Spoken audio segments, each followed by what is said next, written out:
Hello and welcome to India Business Hour. I'm Ashmit Kumar. Here are the headlines that we're tracking this evening. IT stocks stumble after US imposes a $100,000 fee on H-1B visas widely used by Indian nationals. Trump administration clarifies that the fee is a one-time payment and applies only on new applicants. NASSCOM says cost will increase, but the impact is limited. Top 4 IT companies lose 65,000 crore rupees in market cap. Commerce Minister Piyush Goyal in Washington for trade talks weeks after conciliatory statements from Donald Trump. Chief negotiator Rajesh also accompanying the minister.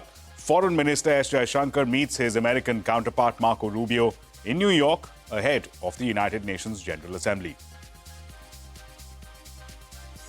I think, India is a great friend of America. It should be. I know it's non-aligned and it should stay non-aligned, but with their non-alignment, we should be their best friend. United States should be India's best friend, says JP Morgan's Jamie Dimon. Adds that the H-1B fee hike caught everyone off guard and bats for merit-based immigration. That's an exclusive. GST rate cuts kick in from today. Prices of kitchen staples, medicines, electronics, automobiles and others to get cheaper. Finance Minister Nirmala Sitharaman visits retailers in the capital to take stock of the changes. India's GDP growth will be near 6.8% this year after the GST cut, says Chief Economic Advisor Anantha Nageswaran. Expects revenue growth to remain on track and is confident of achieving 4.4 fiscal deficit target. That's an exclusive. Government is hopeful of exceeding the divestment target, says Dipam Secretary Arunish Chawla. Also expects dividend from PSUs to exceed 1.2 lakh crore rupees mopped up last year. Says 1 or 2 strategic divestments and listing of some PSUs are on the cards. That's another exclusive. Defense Secretary says that the government will soon invite proposals for medium-altitude, long-endurance drone contracts worth 30,000 crores. Tells CNBC-TV18 that they will double down on their indigenization efforts, spend at least 75% of their capex within India. Also bats for at least a 17% hike in defense budget every year. United Kingdom, Canada and Australia are part of the G7 grouping, formally recognized Palestine statehood ahead of the annual United Nations General Assembly. France likely to follow suit. Israel Prime Minister Netanyahu response says there will be no Palestinian state west of the Jordan River.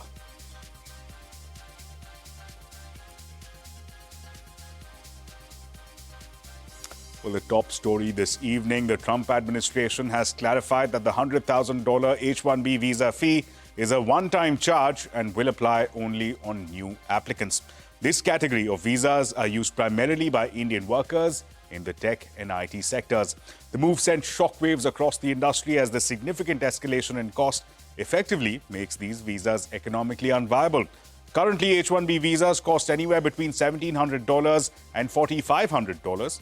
Shares of 4 tech giants, including Infosys, TCS, HCL Tech and Wipro, took a beating in trade. The 4 companies cumulatively lost a market cap worth 65,000 crore rupees.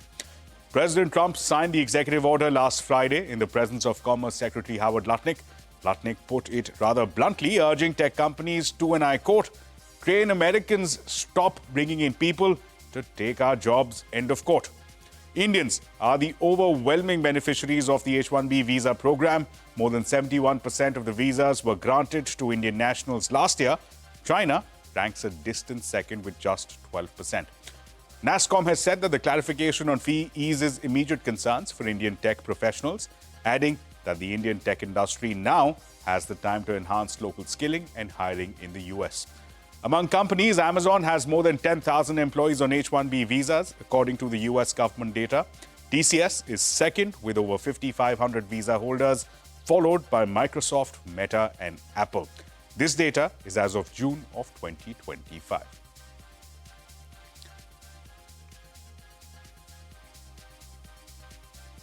Well, meanwhile, the industry body NASSCOM says that the impact of the H-1B visa fee hike has been softer than feared.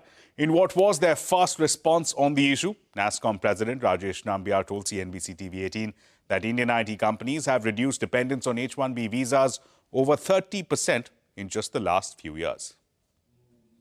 Over the years, I think most of the IT companies, IT services company, IT tech companies have reduced the dependency on H-1B over a period of time. So that which means that today we are looking at a much smaller issue compared to what we would have probably looked at maybe 4 years ago or 5 years ago. Good news is that this comes into effect only from the next year, which is 2026, new set of visas. So there's a little bit of a breather for companies to sort of enhance the skilling options that we have.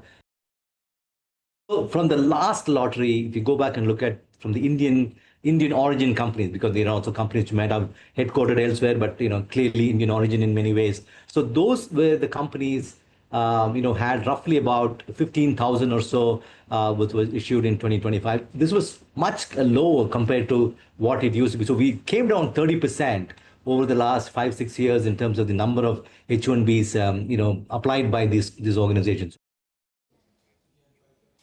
Well, the former CEO of Niti Aayog, Amitabh Kant, has said that the President Trump's imposition of $100,000 on new applicants will have severe implications on U.S. companies. Speaking to Shireen Ban, Kant added that the India story will benefit from Trump's announcement. Take a look. So if they had put that $100,000 per year, then it would have had huge implications.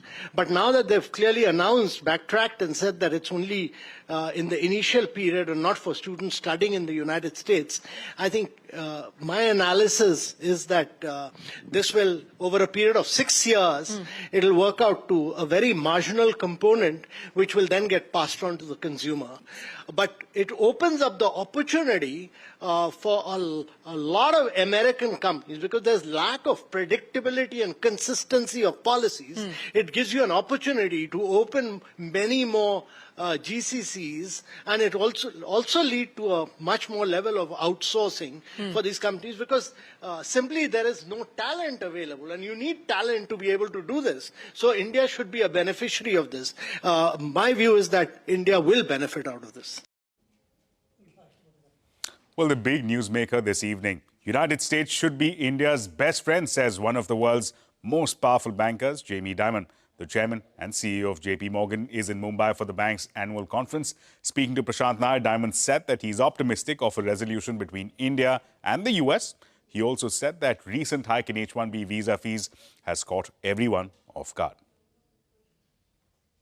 And the president and your prime minister clearly like each other, so which I think is good.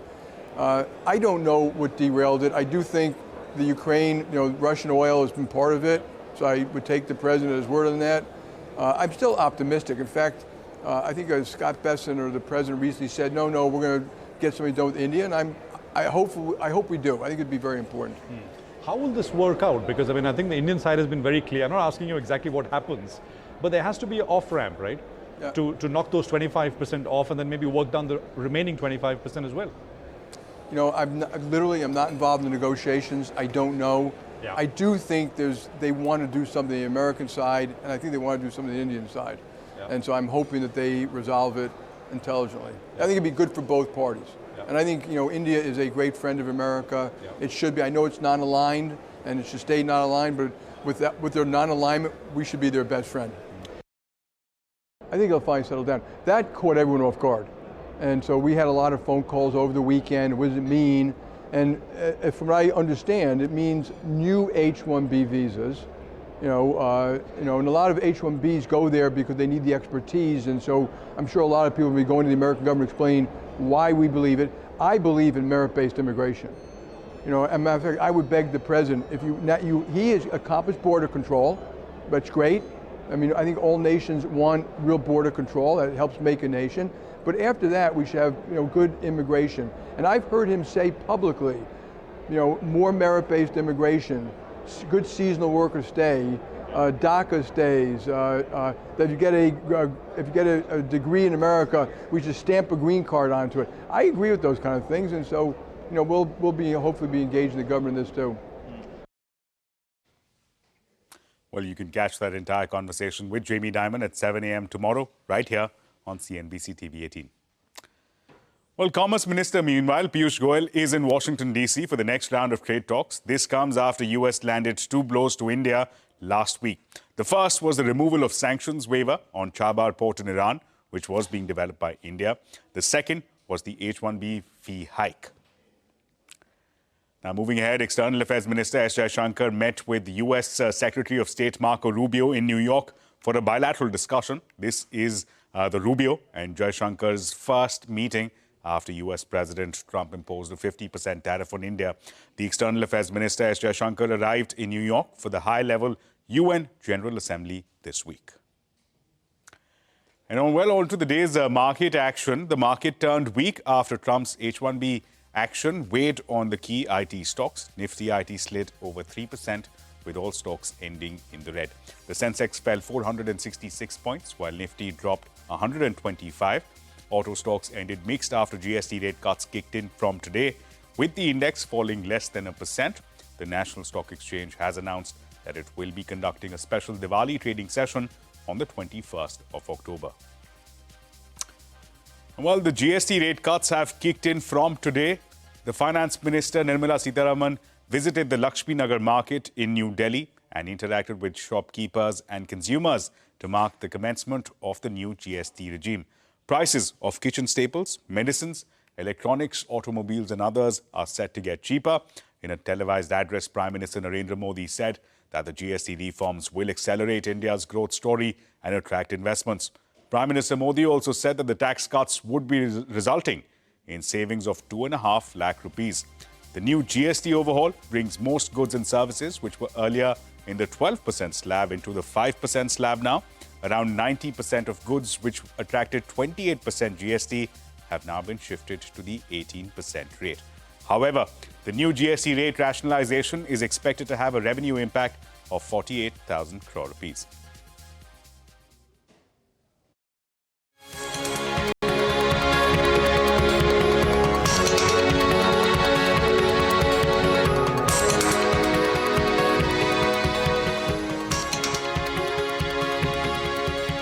इस GST बचत उत्सव में आपकी बचत बढ़ेगी और आप अपनी पसंद की चीजों को और ज्यादा आसानी से खरीद पाएंगे।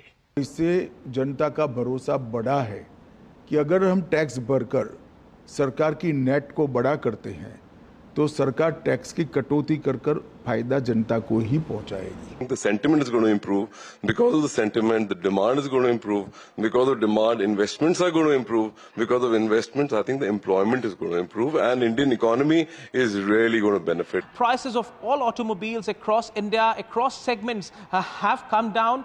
In some cases, they have even been reduced by auto dealers and auto companies, much beyond the relief which has been given to customers as far as the tax reduction is concerned. GST benefit के साथ साथ company ने scheme भी डाली, 50,000 रुपए की company ने scheme भी डाल दी और लगभग 60-70 हज़ार रुपए का इसमें आपको बेनिफिट जीएसटी का भी मिलता है। तो जीएसटी का बेनिफिट तो मिल ही रहा है, आप लोग एडिशनल बेनिफिट भी लोगों को दे रहे हैं। यस, अभी जो जैसे विंटर्स में यहाँ पे एसी की डिमांड रहती है हॉट एंड कोल्ड की, तो उसमें हमें फ्यूचर में जो है इंक्रीज का जो है अंदेशा है। और रही एलईडीज की बात, तो उसमें भी जो है सेल आउट हम एक्सपेक्ट कर रहे हैं कि इस बार बढ़ जाएगा as compared to last year. So we are directly passing on this benefit to the customers. We are communicating it in our in store communication. Bill में डायरेक्ट उनका दिखेगा ये 7% प्राइस कम हुआ है and customers are really happy. Looking from a common man's point of view, like it will definitely improve our quality of life. See, every items like milk, all the things which we consume every day. So when it comes down, it will affect the monthly bill of the household. We are here at a popular high street market in the heart of New Delhi at Khan Market, and CNBC-TV18 did a reality check. Since the new GST rates have now kicked in across the country, bringing in the next GST reforms, the retail selling points are still facing some teething troubles. The retailers, even if they are aware of this new GST reform having kicked in the country, they are unable to pass on this benefit of reduced GST rates in terms of a reduced pricing to the end consumer. ज़्यादा आज से milk product and मिठाई from today onwards you will purchase more? Definitely it will cost less GST rate has been reduced, and from today the shopkeepers has to sell at the lower GST rate.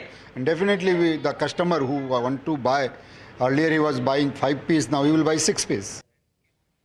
Well, India's core sector output increased by 6.3% in August of 2025 to a 13-month high.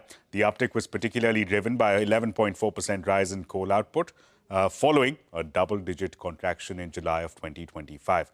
Furthermore, the cumulative growth from April to August remains positive at 2.8% despite declines in crude oil and natural gas. Now, Dipam Secretary Arunish Chawla has said that the government is hopeful of exceeding the divestment target.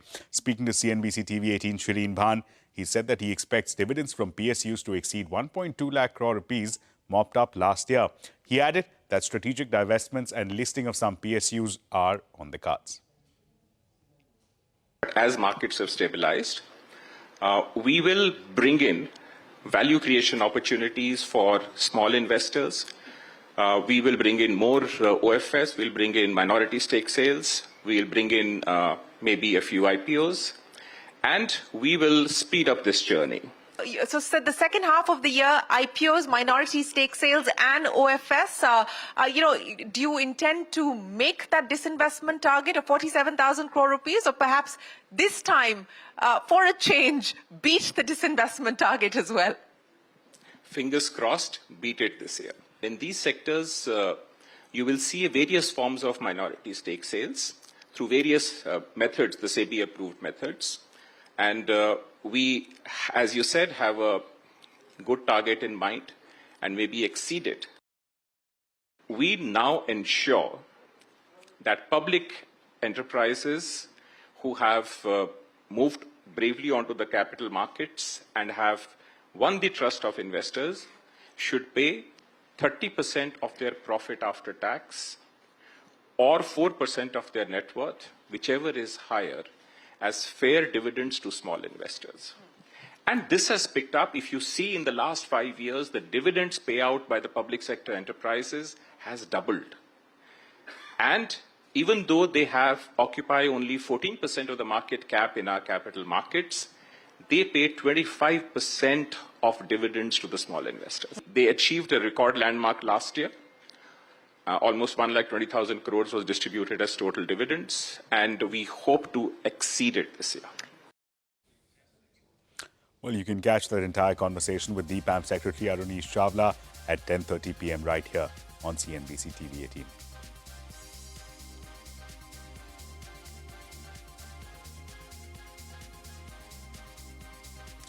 Now, India's chief economic advisor V. Anantha Nageswaran has said that he expects GDP growth to be near 7% this year after the GST cuts. Speaking to Shireen Bhan on the sidelines of the Network 18 Reforms Reloaded Summit, he said that he expects revenue growth to remain on track and is confident of achieving 4.4% fiscal deficit target. Fiscal second quarter growth numbers are looking quite promising based on the high frequency indicators we track. But of course, that is still only about 1.5 to 2 months of data. So we have to wait and see how much, how did September fare, etc. But we're sort of quietly hopeful that the second quarter has maintained the momentum that we saw in the first quarter. And so closer to the 7% mark is what you're hoping for, on the back of what the information you have. I'm hoping for, rather than saying I'm predicting it. I'm not predicting it. Fair point. I'm simply saying, based on the trends I have seen, it's the number that I hope for. Yeah. We are confident that the final number will be 4.4% of GDP, which is the gross fiscal deficit. We have had good non-tax revenue growth, and overall revenue growth is on track in comparison to last year's numbers. And we feel that the festival season will last all the way until the end of the year because of successive, the Diwali festival spilling over towards Christmas and New Year, etc. So we are confident that the fiscal math will hold up very well for the current financial year. Well, you can catch the entire conversation with the Chief Economic Advisor, V. Anantha Nageswaran, right here at 9:30 p.m. on CNBC-TV18. And Defence Secretary Rajesh Kumar Singh has told Network 18 that the government will soon invite proposals for medium-altitude, long-endurance drone contracts worth nearly 30,000 crore rupees. He said that the government is looking to double down on indigenization and will spend at least 75% of its defense capex within India. If you're looking at it in value terms, I think you can expect in capex terms somewhere between 25 to 30 billion dollars minimum per year over the next decade, maybe a little more, I would say, rather than less. Our current plans are that at least 75% of our capex will be spent within the country. That's our normative target. Last year, we actually did 88% of our capex within the country. Last year, for the first time, we exhausted our budget. I think it is challenging to spend money in the Indian context, given the very elongated sort of fail-safe type of procedures that we follow in terms of collegiate decision-making, approvals at the highest level, involving a lot of interministerial consultations. Last year we did it, and I'm sure this year also we'll do it. It really depends on how many contracts you end up signing. And last year we did a record number. This year we've already hit 3/4 of that, 1,50,000 crores worth of contracts we've already signed, or are in the process of signing if you include the LCA program. So we are confident we can do at least 2 lakh plus crores this year.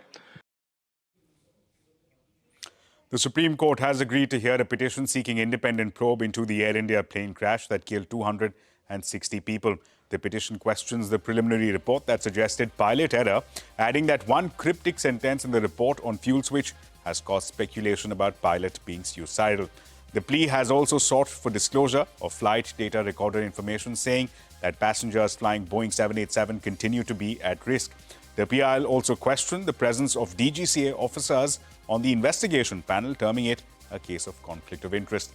The Supreme Court has agreed to hear this petition, has stressed on the need for a free, fair, independent investigation. The court has also issued a notice to the centre and other concerning authorities. Now, shares of most Adani Group companies continue to gain, led by Adani Power, surging nearly 20%. In a recorded address, the group's founder and chairperson Gautam Adani said that the market regulator SEBI's comprehensive coverage rejected US-based short seller Hindenburg Research's allegations against the group. SEBI comprehensive investigations has concluded by rejecting all allegations contained in the Hindenburg report from January 2023. Well, with that, it's time now for a short break. But coming up, daily essentials are all set to see a reduced GST rate of 5% in the new two-tier GST structure. A special ground report when we come back.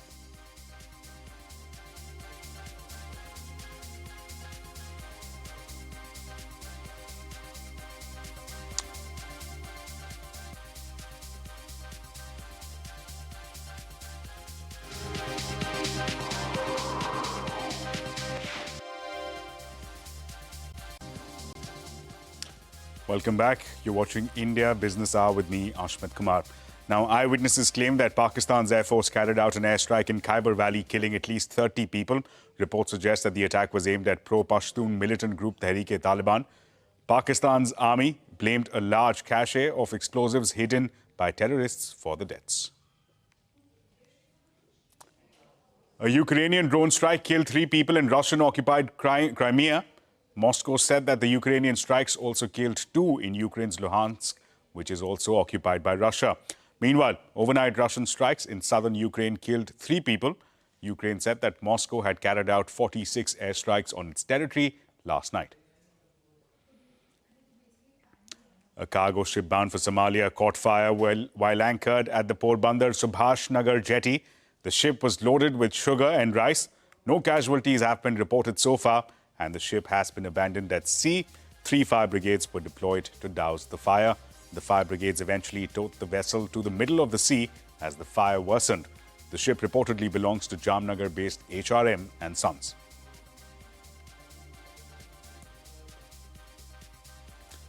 Now, daily essentials like hair oil, shampoo, toothpaste to food items like milk, paneer, noodles, chocolates are all set to see a reduced GST of 5% in the new two-tier GST structure. CNBC-TV18 Shilpa Ranipeta brings a report on the impact of the new GST rate rationalization on the common man.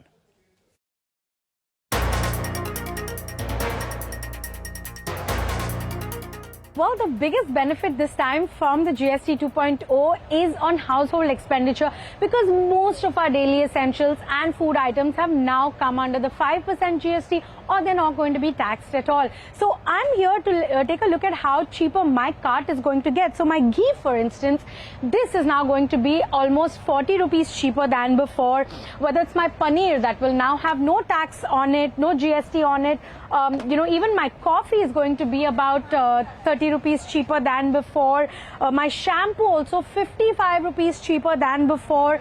And I'm also picking up some juice. This juice is going to be 8 rupees cheaper than before. And even my Maggi, this pack will not only be cheaper from about 120 to now 116, but the pack size is also increased to about 600 grams. जो budget में पूरा फायदा ही मिलेगा ना, मतलब 18% का 5% होगा तो 12% तो फायदा ही मिले ना, तो उससे पूरा बचत हो सकते है ना। पहले तो ज़्यादा खर्चा होता था, अभी कम हो जाएगा, तो उससे दिवाली में भी फायदा हो जाएगा।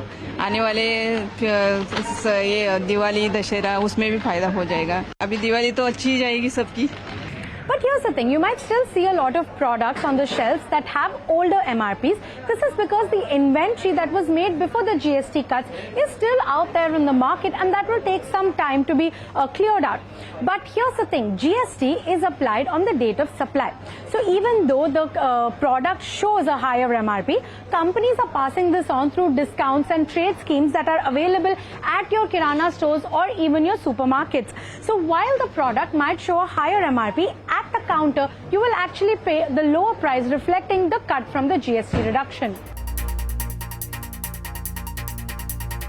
Industry players say that the biggest beneficiaries will be the middle class. Now, say there is a household which has household annual expenditures of about 25,000, they could see benefits of up to 2,500 rupees. And from an FMCG industry point of view, after several quarters of subdued demand due to high inflation, companies are now betting on the GST-led affordability along with the festive push to really lift growth and boost consumption once again. In Mumbai, Shilpa Ranipeta.